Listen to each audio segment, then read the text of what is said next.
I didn't catch that either, so we're going to read that later on. But thank you so much for being in the house with us. We are excited to do this interview. Yes, we are. You're going to find out all kinds of things that you want to know and maybe still want to know about Ronald.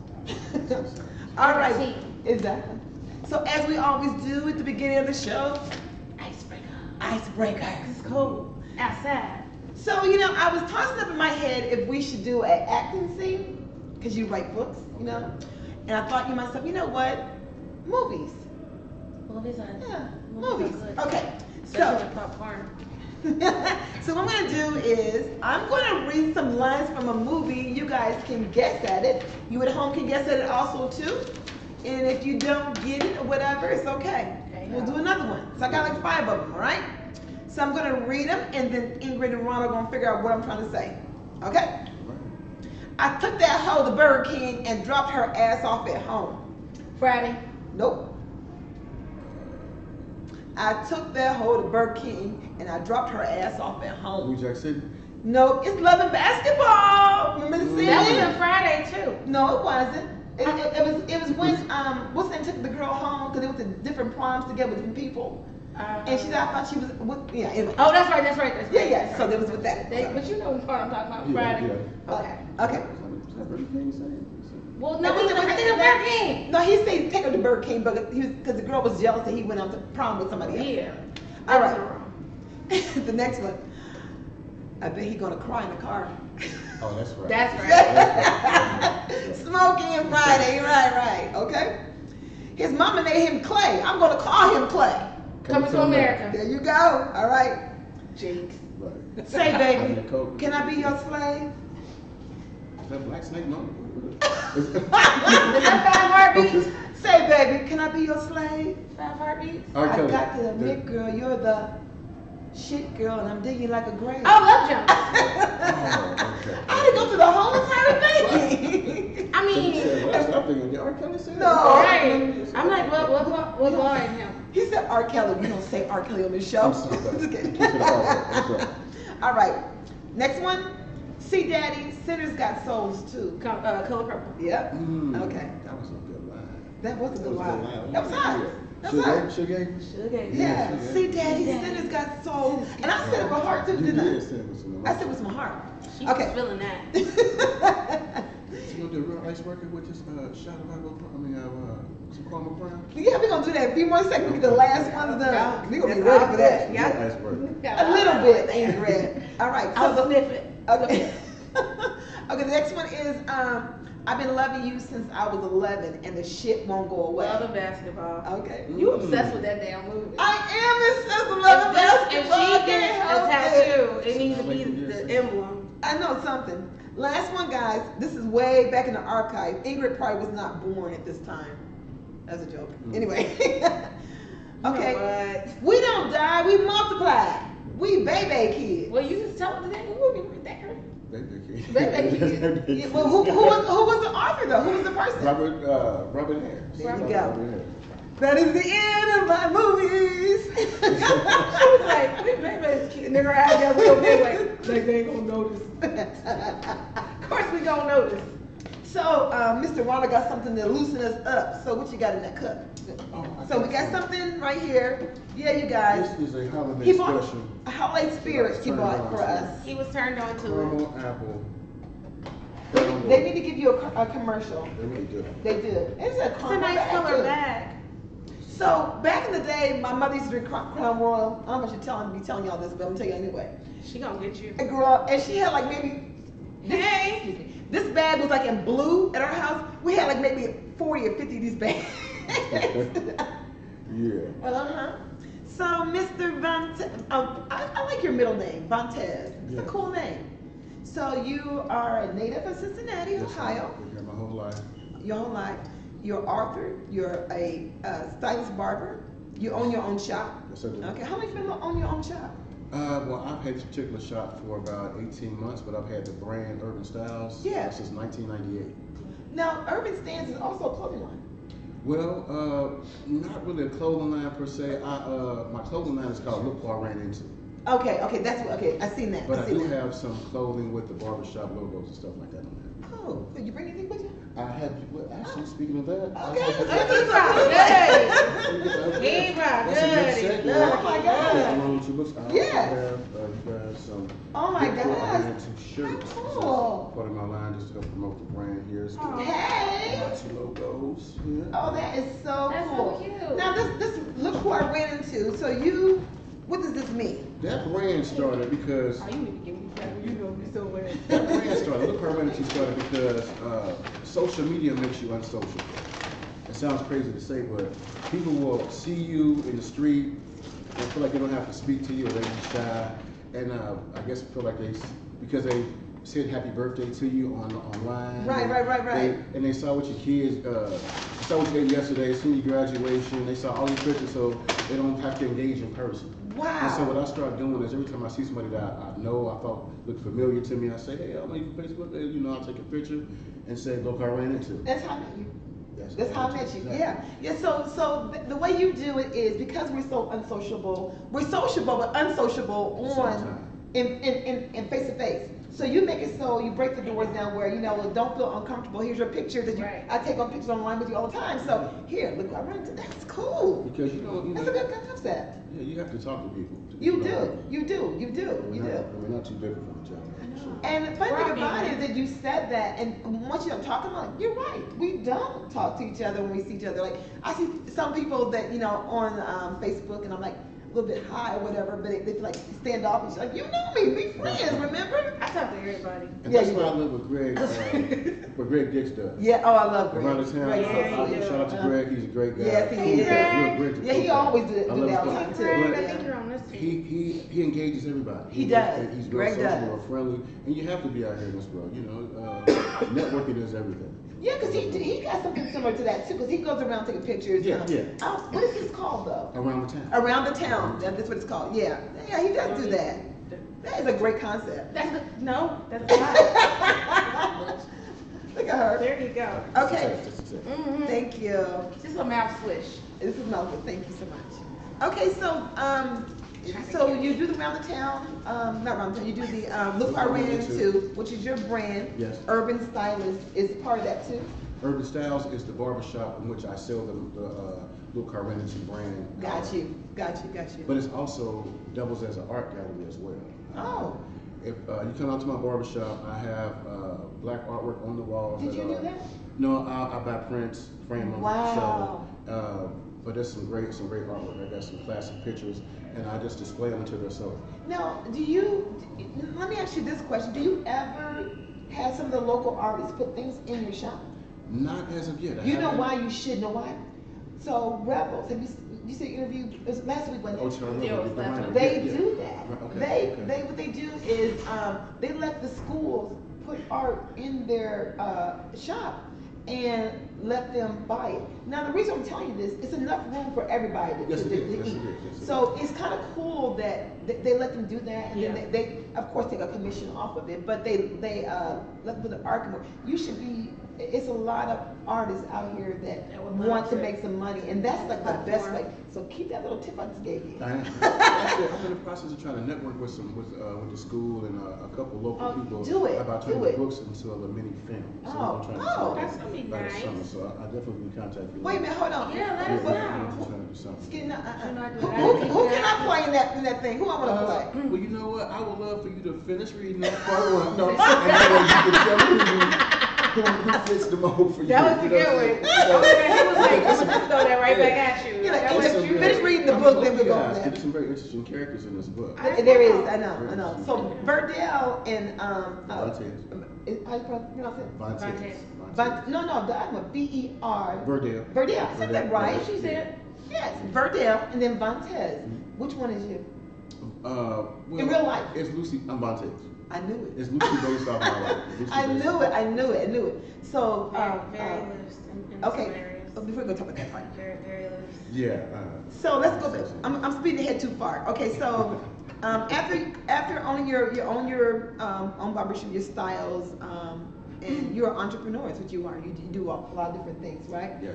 So we're gonna move forward in your life, or move a little bit backwards, and we're gonna talk about you being in prison. Right. So what I read about this is that it really, I'm going like, you got yourself together because you said one thing. You said the judge sentenced you to success. Yes, he did. The judge sentenced me. People to don't success. say that. Yes, he did. The judge sentenced me to success, meaning that I'll let you say what it is. Well, I say the judge sentenced me to success because when you're locked up in prison, you have a chance to redirect your life. You have very seldom in life you get a chance to have a timeout. Right. We live life, we have bills, we have families, Right. and life gets in the way of dreams most times. You do. So I told guys, like I was a Toastmasters vice president in prison. I was a tutor, I was a barber, I stayed busy, I got 5 good days a month. And I wrote my books in class. Wow. I was teaching, Wow. So I was in a blessed position in jail. And I used to tell guys all the time, you guys don't understand how blessed that we are. Right. You had a chance to come home and be something different. Right. Right. With the time So on you yourself. took your time and you just got into your head. Yeah, And figure out who you are and what you want to do, and you had time to think. And it sounds like from reading the book that, like I told you, I think some of those characters was you in the book.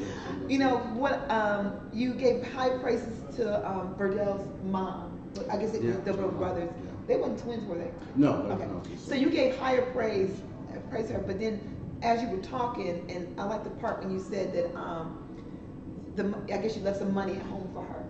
And then she goes and says, I don't want that money, because she knew what you did for a living. She knew that. So when she did that, in the book you said that you flashed back into a childlike manner answering her. And I thought, because if you think about it, when you're around your parents or whatever, something humbles you to act a certain type of way, and what does your mom mean to you? I mean, you put a whole paragraph about her, and I'm pretty sure more stuff in the book was about her. What does she mean? You gave her high praises. Yeah, well, rest in peace, my mother. She died 2016, Okay. back in April. She was a very influential person in my life. My mother had me when she was 14, so we were raised together. We were more like brother and sister. Wow. You know what I'm saying? Yeah. And we didn't always get along, we didn't always see eye to eye, but we always said we were never gonna fall out. I've had cousins and aunts and uncles that fell out with their kids before. Right. And so me and my mother, we took pride in our relationship. She just, if you're raised to, like, the way I was raised in my generation, in our generation, it's different than how these kids are being raised now. And it's sad to say it's our fault. It's so much looser now. We were so strict. I couldn't talk out of turn. Now kids are engaging in conversations with grown folks. Yeah. Some I would children. get popped in the mouth. Disrespectful to teachers. I mean, just being disrespectful. Yeah. Just, it was a certain level of respect that you have for your parents back then. And I appreciate my mother. Now, when you get older, you don't really appreciate the lessons and the values, the spankings, the whippers, all the discipline when you were young, but you don't really see that till you get older and you're in a position. Right. I appreciate my mother so much now, and more so that she's gone now, because I can hear her voice echoing all the time. Whenever I'm about to do something stupid, she always said, "You really gonna do that? Like, you gonna do that?" Like, Yeah. And I can tell that, and reading some of the book, I can tell that you gave high praises to your mom, which is a great thing. I thought it was really deep. And then so what was like the aha moment that made you focus on poetry? I know you did poetry first, and then as far as making a novel, writing a book, what was the aha moment to be like, I'm gonna develop this into this? Well, It started out as journaling. Well, it started off as I wanted to write a science fiction book. First, I have to give praise to my aunt Johnny Mae. When I was locked up, I got locked up. I did 4 years. Started beginning of 08, and I got out the end of 11.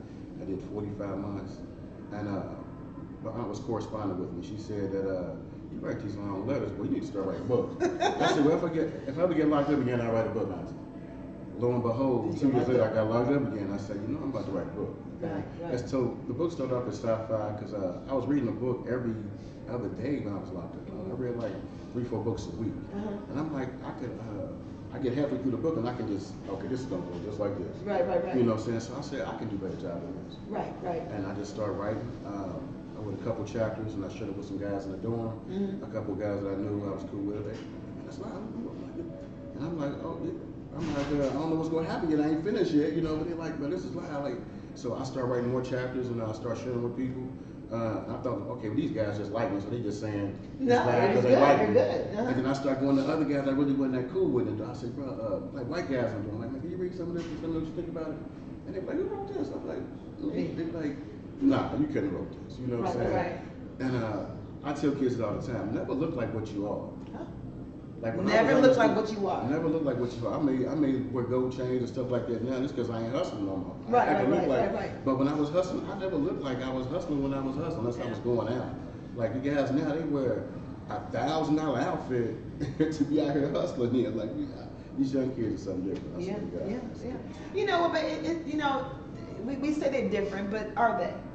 Because you think about it, you know, during our childhood, there's things that our parents like, what the hell are you doing? Yeah. But so, you know, I just think that the time is moving faster for them. Because I'm pretty sure that, you know, my mom and dad say, like, what the hell they doing? And we say, what the hell you? So it just triggers that way.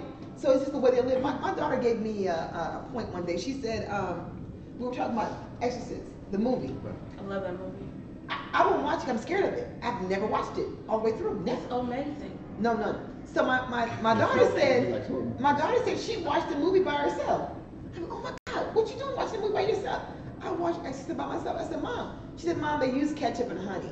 She said, now, because I've been grown up in this age of social media, she said, those things don't scare me. They look different to me. It's not the same look as what you're looking at. And it's true. See, the theology behind it is scarier than the actual Tell me visuals. about it. Yes. So, you know. But they don't scare those kids. They don't scare them. And I think that it's kind of like what he was saying. I think that it was one point where like morality was more in the forefront. It was one point where religion was more in the forefront.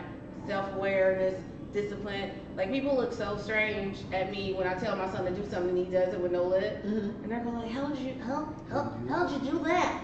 Right. Because he want to live. He want to see tomorrow. That's how I live. Right. On top of that, see, kids today are so desensitized. Mm-hmm. They see real life. That's a good word. Drama. Desensitized. They see real life killings and They do. They do. There's nothing to them. They can go on their phone and see real life murders on their phone. You're right. You're right. Streamline on YouTube. You're right. So horror movies don't mean nothing to them.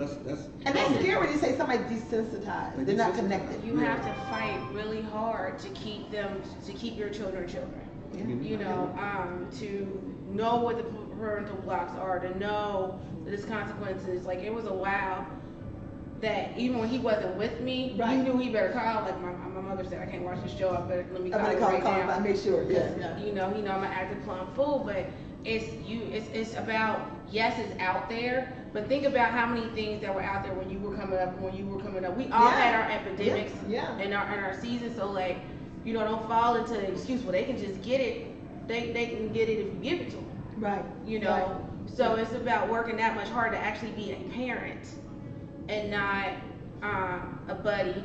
You know, you can temper both and be an understanding force, but they need to understand nurturing comes from you. Right. So it's about people allowing them to just do what they want to do.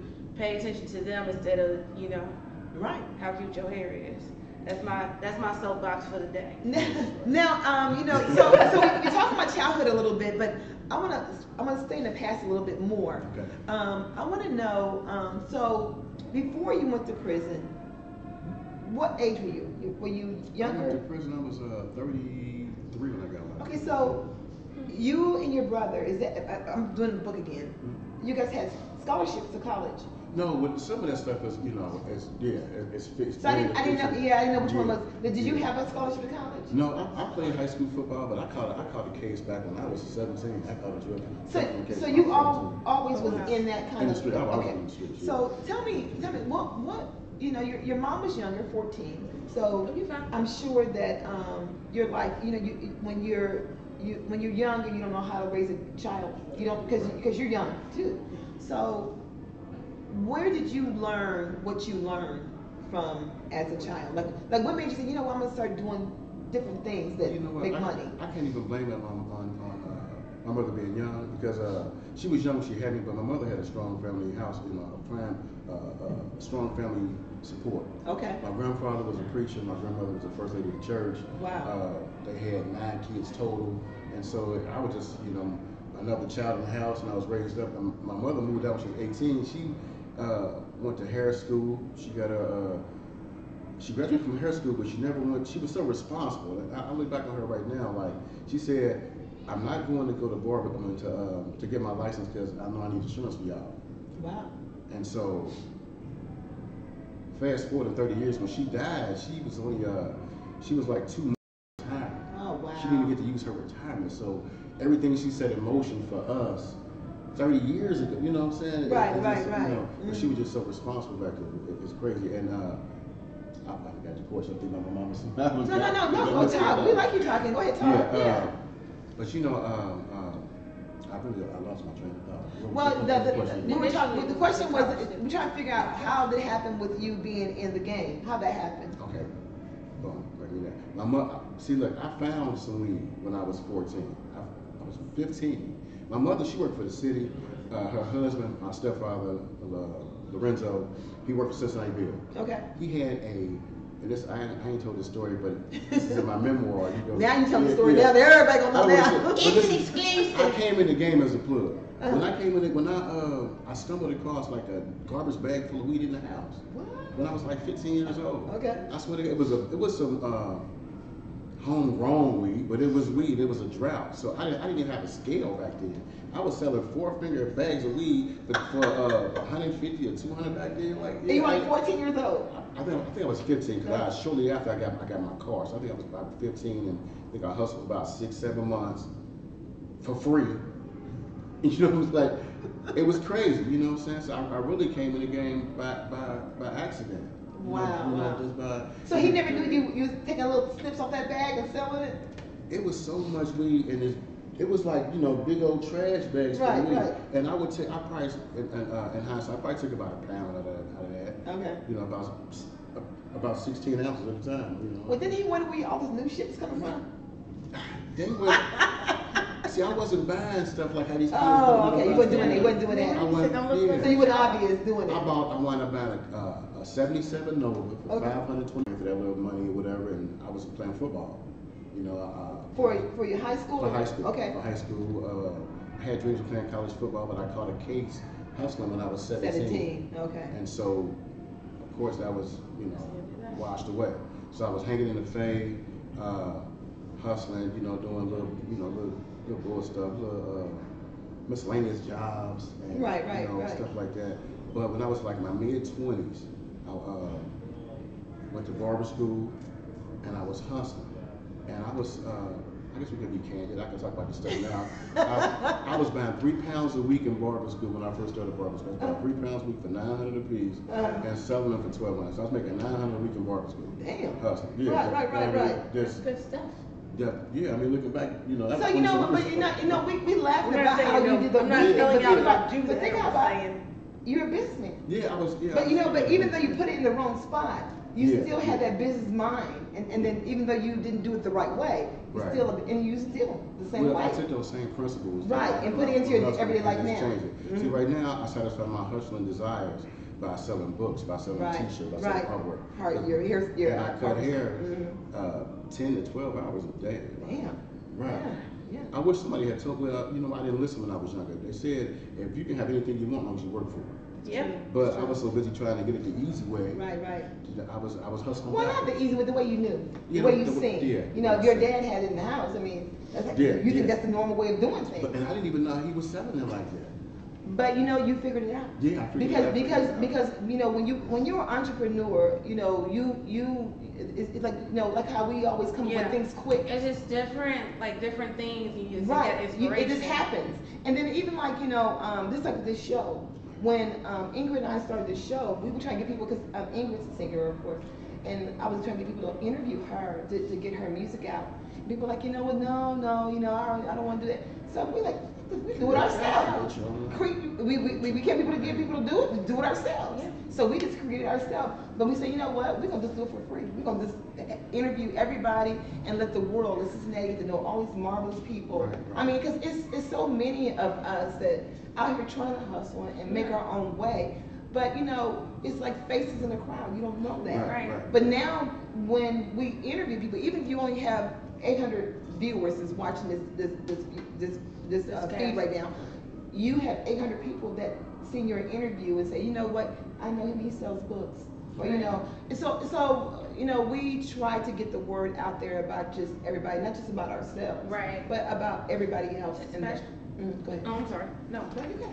Okay, darling. Go ahead. No, I'm saying especially, you know, for me it was really important too because I felt like that was lacking to have black men in a positive light. Exactly.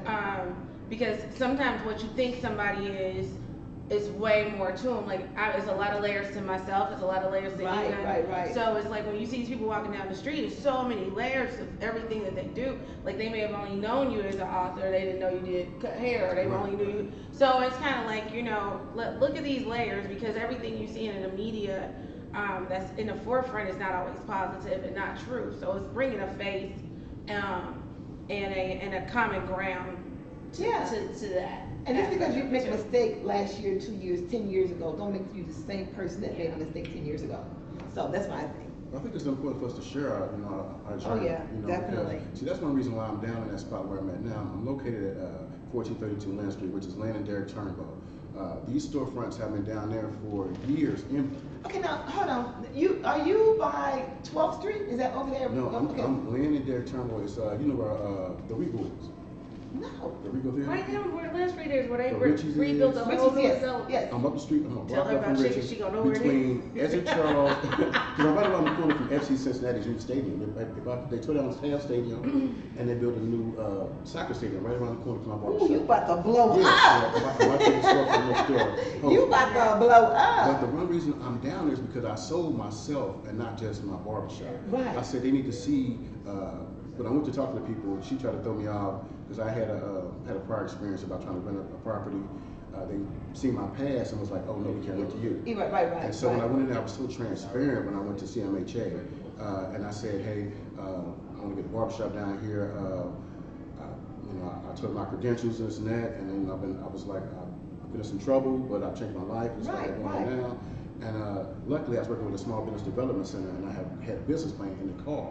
Wow. When she called my bluff, like, okay, that sounds great. You have a business plan? Yeah. She's right back. So I went to the car, got a business plan. Bam! But with that being said, I told them that the kids in the neighborhood need to see somebody that looks like their fathers, their uncles, their brothers. Right. That has come home and done something different. There you go. Because we all have somebody in our family that's been locked up before that's done. Yeah. We all are nothing but one traffic stop from getting locked up anyway, you know, pretty much.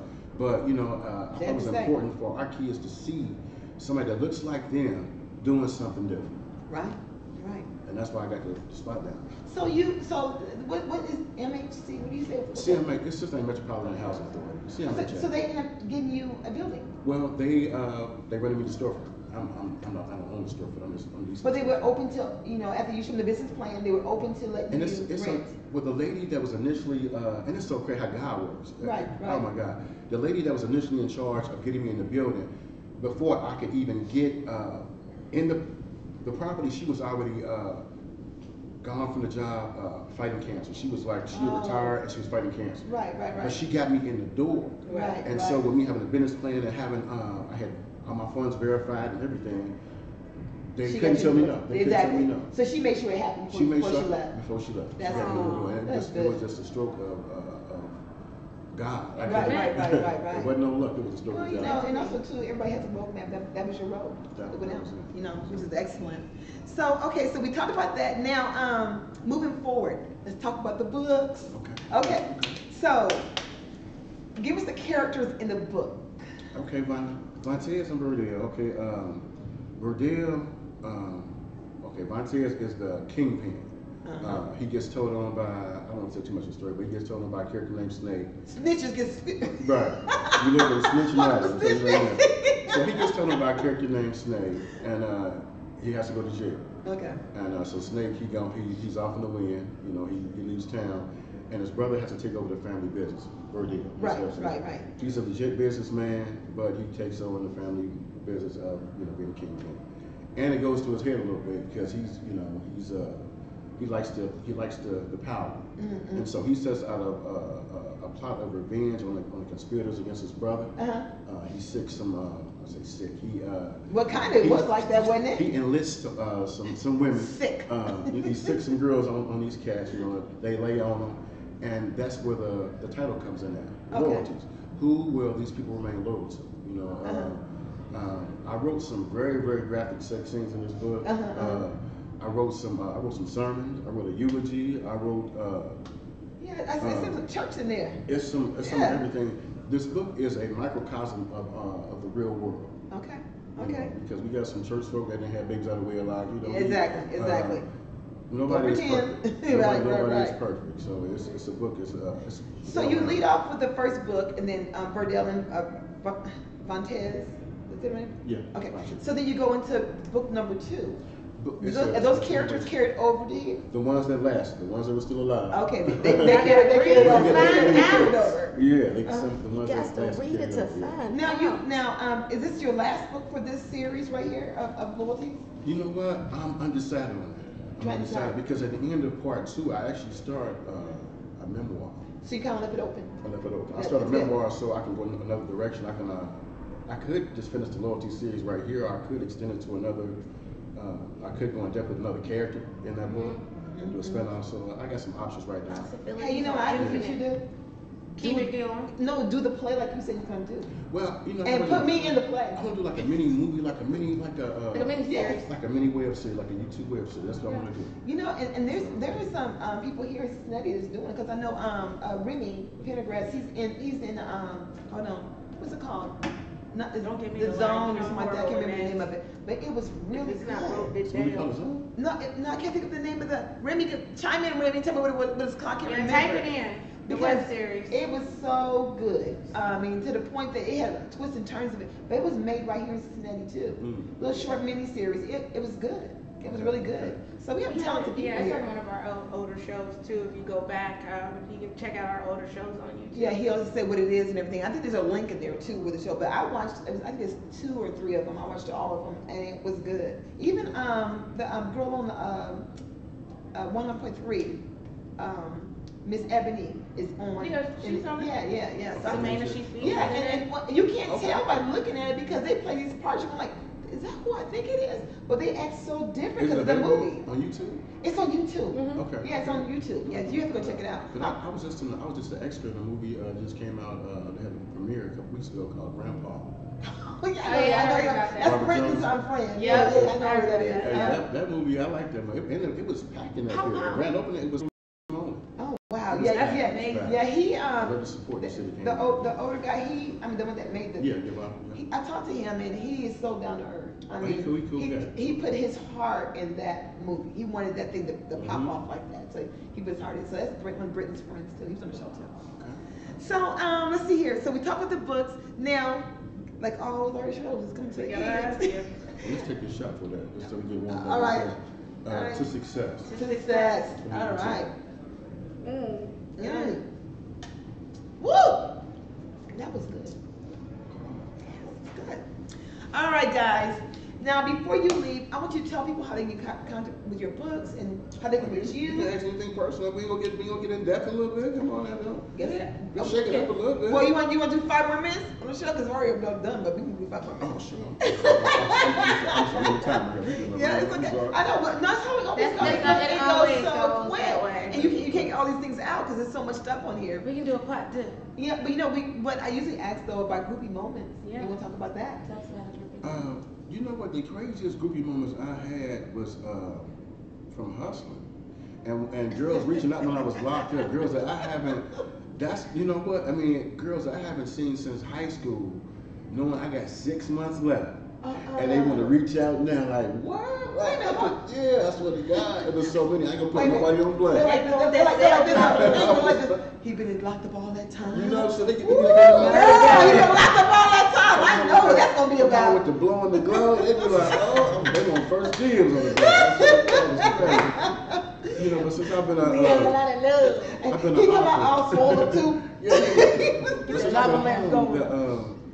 It's been some groupies with the author thing, but it's a different caliber of women. Like when I say the average woman, I say I'm an author. Oh, you can what's they look at me like I'm a scientist or something like so I know they're not really, you know. Now do you do they like as a professional now? But they more like well he's got these books out, so you know. They think I'm bougie.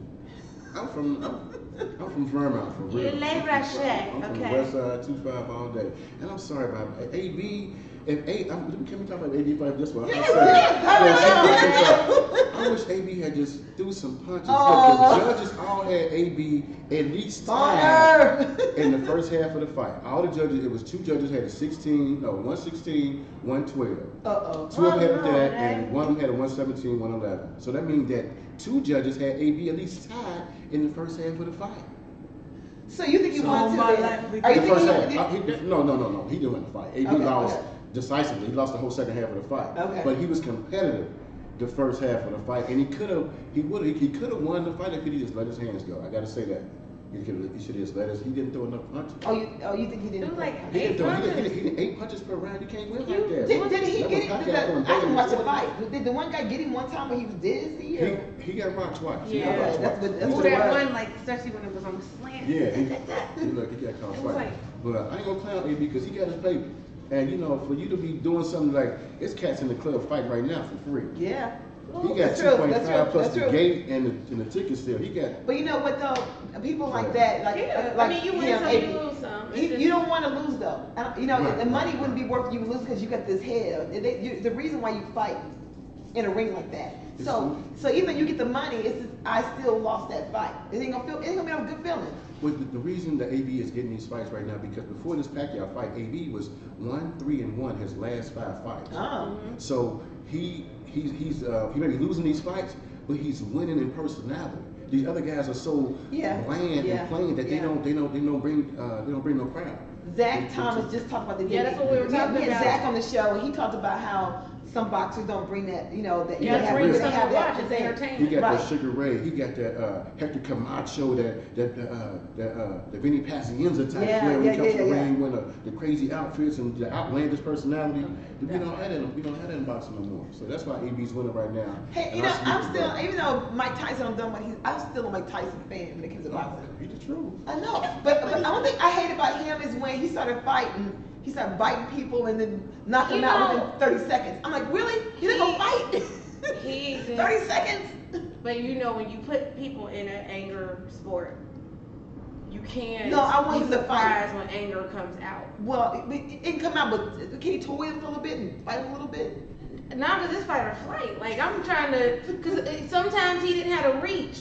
You gotta realize Mike Tyson is not a really He's super stocky, big though. dude. Yeah, no, He's stocky. It's like he's like a pit Well, he's bull. a big dude, No, but he's what not I'm a saying tall is dude. in a heavyweight arena. So Holyfield, for instance. Okay, but Taller, tall. and exactly. So And a he's heavy got a reach. longer reach. Yeah, longer reach. So I'm little. I gotta get in there in the pocket to knock you out immediately because you could slip me. But you keep got that saying he's angle on me. little. Mike Tyson. In comparison to the height. I'm saying I think you feel. in I think you feel comparison, Mike Tyson I proud. am. You feel this. I'm He's feeling it. Mike I'm Tyson. like, wait.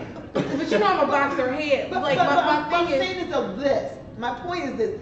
Holyfield was, what's his name? Was taller than Mike Tyson. But Mike Tyson, once he gets you that uppercut, that's that's my just point. it. But you gotta You're not gonna make it from that. You have to seize the moment. You gotta seize the moment because it might not. It's one hit you go. That's it. You ain't got. You gone. Everybody got time to fight with you. Tyson was like, look, I probably got like 5 or 6 more fights because I got everybody I'm taking care of.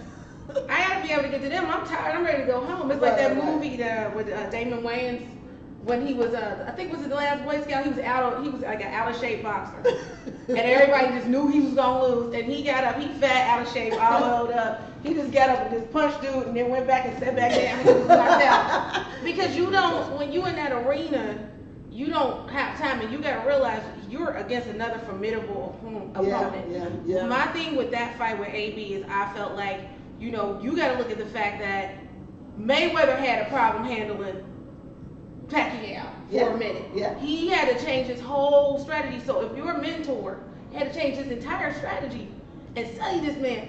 I get the flair, but focus on the craft at the end of it. I wanted Mayweather to lose so I did. bad. I love could me taste some- it. I love could me not- some I honey can't badger. stand him. I can't stand him. I love- Boxing has I wanted become Louis. like wrestling. Yeah. Boxing has Yeah. become, you have It's your a character. enemies and your heroes. Yes, and stuff. that's true. They're That's all true. characters But right now. Mayweather got that mouth on him. I don't like. Mayweather back it up though. So Yes, I he got do. whatever That's he my said, point. he They- never they- lost. they line He's up. never Oh lost. my God. They line it up. He like, look. Listen, I know y'all about to shut this down, so I wanna commend you ladies, Girlfriendz networking chat group. This is Thank you. like you guys epitomize what the Look Who I Ran Into brand is about. It's about networking, bringing everybody together, and getting to know one another. I don't think we got the whole your whole interview. We gonna have to do a part I two. got so many things going on. You got I got too so many much things stuff going on. We We gotta gotta do a talk part again. Gosh. Let me get this website one more time. Yes, go ahead and give that. RonaldVontezWilliams.com. I repeat, RonaldVontezWilliams.com. And tell me the barbershop is that too. Barbershop Urban Styles is located at 1432 Lynn Street, Cincinnati, Ohio, 45214.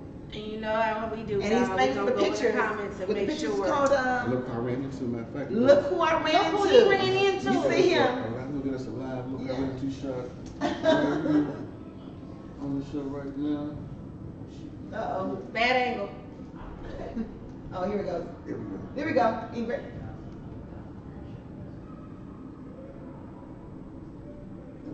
Yeah, All right, good. y'all. All right, guys. Thank you so much for tuning in to Girlfriendz Thank you. Chat Corner. We will see you again Thursday. Same